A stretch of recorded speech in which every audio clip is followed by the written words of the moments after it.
Fala galera, tudo bem? Meu nome é Pedro Augusto e hoje eu quero conversar com vocês um pouco sobre hiperventilação. Será que a gente sabe mesmo o que é hiperventilação? Pessoal, ultimamente eu tenho visto uma propagação, uma divulgação, de um certo padrão respiratório que tem me deixado um pouco preocupado, porque uma vez que eu altero alguns componentes da minha ventilação imediatamente antes de um mergulho em apneia, principalmente antes da pesca subaquática, no contexto recreativo, onde eu não tenho todo um sistema de segurança ali envolvido, eu posso gerar uma condição potencialmente fatal associada ao mergulho em apneia, conhecida como apagão hipóxico, que é a perda da consciência gerada por hipóxia cerebral. Vamos lembrar que o mergulho em apneia ele pode ser praticado tanto em um contexto competitivo como em um contexto recreativo. No contexto competitivo, eu tenho todo um sistema de segurança, mergulhadores de segurança, às vezes treinados, capacitados para oferecer um suporte em caso de necessidade.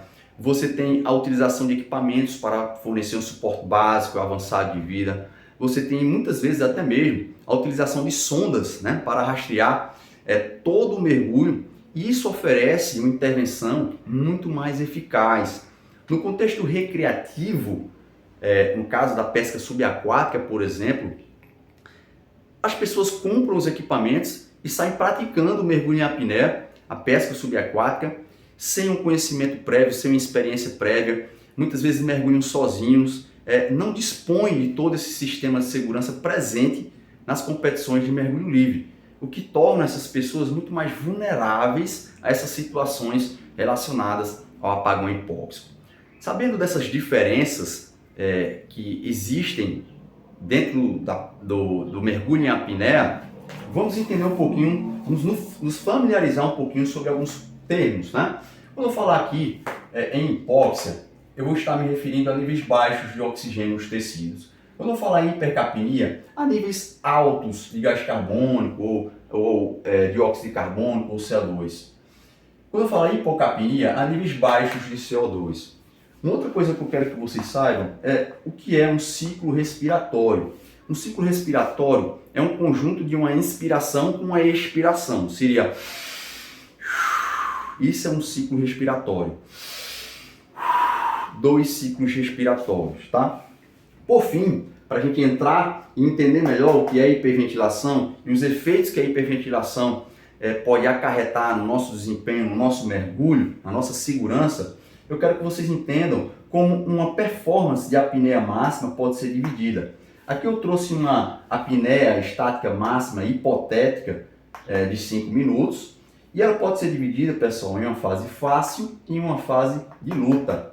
A fase fácil é caracterizada pelo momento de conforto. É um momento em que não tem acúmulo de alguns agentes químicos, alterações de alguns agentes químicos para mandar estímulos para o nosso organismo para nos fazer ventilar. Então é uma fase confortável, não tem desconforto algum aqui. É aqui nessa região onde a gente deve realizar a prática da pesca subaquática. Bom, pessoal, à medida que essa apneia vai se prolongando, a gente tem alterações de alguns agentes químicos, aumento nos níveis de gás carbônico, redução nos níveis de oxigênio, acúmulo de hidrogênios e algumas estruturas localizadas lá na nossa aorta, os corpúsculos aórticos e carotídeos, por estar em contato direto com o sangue, percebem essas alterações e mandam informações por meio do nervo vago, por meio do nervo de Hering e closo-faríngeo, lá para o tronco encefálico, uma estrutura, uma região mais distal do nosso encéfalo, para nos fazer ventilar por meio da alteração desses agentes químicos. E é assim que ocorre o controle da nossa respiração de forma involuntária, de forma resumida, é claro, tá?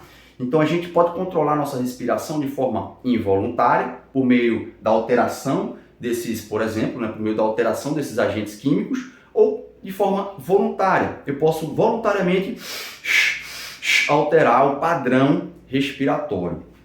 Bom, e aí quando a gente tem o início desses estímulos para respirar, a gente tem, como a gente está em apneia, não está ventilando, a gente tem o início dos movimentos respiratórios involuntários ou ventilatórios involuntários. Quando a gente tem aqui o início dos movimentos respiratórios involuntários, bem aqui nesse ponto, a gente tem o chamado ponto de ruptura fisiológico. Esse ponto aqui, pessoal, dependendo de alguns fatores, ele pode ser adiantado ou atrasado. E é isso que a gente vai ver agora, tá? Alguns mergulhadores, o pessoal que está começando agora, né, que não tem costume de treinar apneia, muitas vezes nem chega nessa fase, tá? Eles ficam mais ou menos nessa fase aqui, nessa fase fácil, né? Às vezes chega algum estímulo aqui para respirar e já param até antes desse ponto de ruptura fisiológica. Mas é importante que vocês saibam que mergulhadores treinados, eles conseguem segurar, sustentar a apneia por até 72 aproximadamente movimentos respiratórios involuntários. Isso é bem prolongado, né? Eles entram de fato nessa fase e é praticamente, né, um pouquinho depois da metade de uma apneia, certo? Bom, pessoal, conhecendo um pouquinho sobre esses conceitos, vamos definir agora a hiperventilação. A hiperventilação, turma, é definida como o aumento voluntário do volume minuto, que por sua vez é igual ao volume corrente vezes a frequência respiratória. O volume corrente é o volume de ar movimentado durante a fase tanto inspiratória como expiratória de cada ciclo respiratório. O volume, aquela profundidade da respiração, aquele movimento, o volume de ar que eu estou movimentando durante o ciclo respiratório. A frequência respiratória, por sua vez, é a quantidade de ciclos respiratórios comumente empregado por minuto. Então, uma vez, pessoal, que eu altero qualquer um desses componentes ou ambos, se eu aumentar qualquer um desses componentes, seja a profundidade, o volume de ar que eu coloco na minha inspiração ou a frequência respiratória, eu aumento o meu volume minuto e, consequentemente, eu tenho a hiperventilação. Pessoal, o volume minuto é o principal determinante da pressão arterial de gás carbônico no sangue arterial. Uma vez que eu aumento o volume minuto, seja pela alteração do volume corrente, do volume de ar que eu coloco na minha respiração, da profundidade da minha respiração ou pela frequência respiratória, eu vou alterar a pressão arterial de gás carbônico, vou reduzir a pressão arterial de gás carbônico. E nós sabemos que o desejo de respirar está diretamente, principalmente relacionada à pressão arterial de gás carbônico. Uma vez que eu tenho uma redução na pressão arterial de gás carbônico, eu posso ter, pessoal, um atraso nesse ponto de ruptura fisiológico, que é onde eu tenho uma maior vontade de respirar, então esse ponto vai ser deslocado para a direita. Eu tenho um aumento aqui dessa fase fácil, né, já que ele vem mais para cá, essa fase fácil se prolonga, ou seja, eu tenho um conforto de mergulho de forma ludibriada, certo? Traiçoeira. E eu tenho também um maior tempo da minha apneia. Eu aumento o tempo da minha apneia com esses procedimentos, essas alterações na minha respiração imediatamente antes de um mergulho em apneia. Mas o que é que acontece? Isso pode promover hipóxia extrema, porque eu estou aumentando o tempo da minha apneia. E a gente precisa lembrar que a hipocapnia, ou seja, reduções na pressão arterial de gás carbônico promovida por alterações nesses componentes da minha ventilação, gera uma maior afinidade do oxigênio com a hemoglobina. Então eu tenho o efeito de hipóxia ainda potencializado, ainda mais potencializado em combinação com o maior tempo de apneia. Então eu posso gerar hipóxia extrema e, consequentemente, o chamado apagão hipóxico, o desmaio, né? E lembrando que a gente está na água. Se o mergulhador não for imediatamente socorrido, ele provavelmente vai desmaiar e vai se afogar e vir a óbito. Então, pessoal, o que é que acontece? A hiperventilação, ela anula, muitas vezes atrasa ou anula o sinal de alerta fisiológico para respirar, prolongando, né, aumentando a duração de um mergulho em apneia de forma traiçoeira, podendo gerar hipóxia extrema e, consequentemente, um apagão hipóxico. É uma condição em que eu aumento a minha apneia às custas da minha segurança. Então pensa bem, qualquer alteração da tua ventilação, isso é muito importante, pessoal, porque qualquer alteração desses componentes, eu estou gerando hiperventilação. seja tanto a profundidade como a frequência. Então muitas pessoas acham que a hiperventilação é apenas o aumento da frequência respiratória, mas qualquer dos componentes aumentados vão gerar aumento do volume minuto, consequentemente a hiperventilação. Aí você pode falar, beleza, mas eu sempre hiperventilei, sempre gerei alteração na minha... aprendi assim, assado, nunca tive nada. Mas o que acontece, que a gente precisa lembrar é o seguinte, o equilíbrio entre esses estímulos respiratórios hipercápnicos, né, de aumento dos níveis de CO2, hipóxicos, de redução dos níveis de oxigênio, após uma hiperventilação, eles podem variar de acordo com diferenças genéticas individuais e de acordo com o treinamento, com as respostas de treinamento. Então, algumas pessoas elas podem ter uma sensibilidade menor ou maior aos níveis de CO2. Algumas pessoas podem não sentir nada, às vezes com uma pequena hiperventilação de 4, de 3 movimentos inspiratórios longos, e outras podem não perceber essas variações desses agentes químicos e para essa pessoa pode ser fatal. Uma outra coisa importante é o seguinte, essas variações decorrentes de variações genéticas e das respostas decorrentes do treinamento de apneia, elas implicam que os riscos preditivos relacionados à hiperventilação talvez não possam ser quantificados. A gente não consegue dizer uma quantidade segura de hiperventilação. E isso particularmente no contexto recreativo, porque no contexto competitivo até a gente pode aceitar um certo grau de hiperventilação em algumas disciplinas, no caso da apneia estática, por exemplo, né?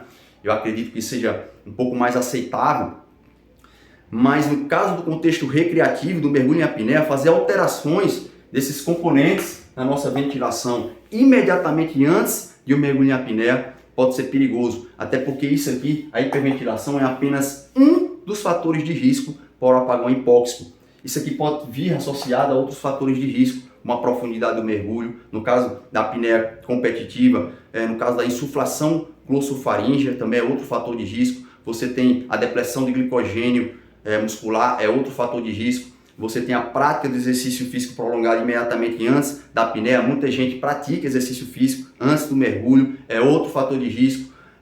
O jejum também tem estudos mostrando que é também um fator de risco.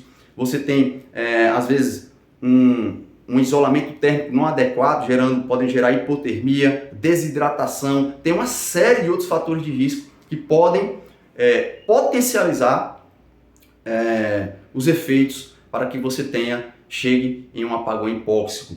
Então, turma, resumindo, né? A hiperventilação ela ocorre pela alteração de qualquer um desses componentes, seja pelo volume da minha inspiração, seja pela frequência respiratória. A alteração desses componentes, o aumento desses componentes vai reduzir a pressão arterial de gás carbônico, né, que é o principal agente químico relacionado à minha vontade de respirar, vai atrasar o ponto de ruptura fisiológica, ou seja, vai aumentar a fase fácil do meu mergulho, vai aumentar o tempo do meu mergulho, mais as custas de uma hipóxia extrema, muitas vezes, e gerando o apagão hipóxico.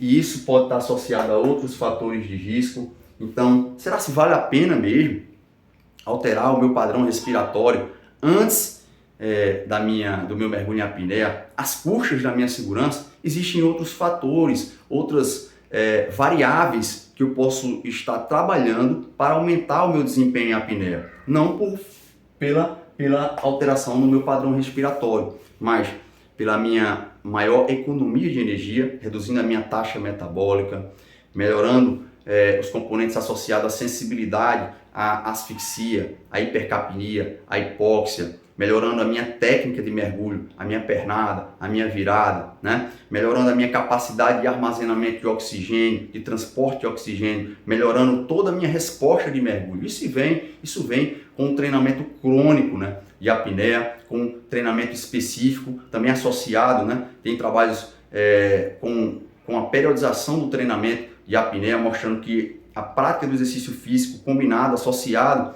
ao treinamento de apneia específico, tem resultados significativos em relação ao desempenho da apneia dinâmica. Então tem várias formas que a gente pode estar trabalhando para melhorar o nosso desempenho sem mexer nesse fator aqui. Beleza? Um abraço.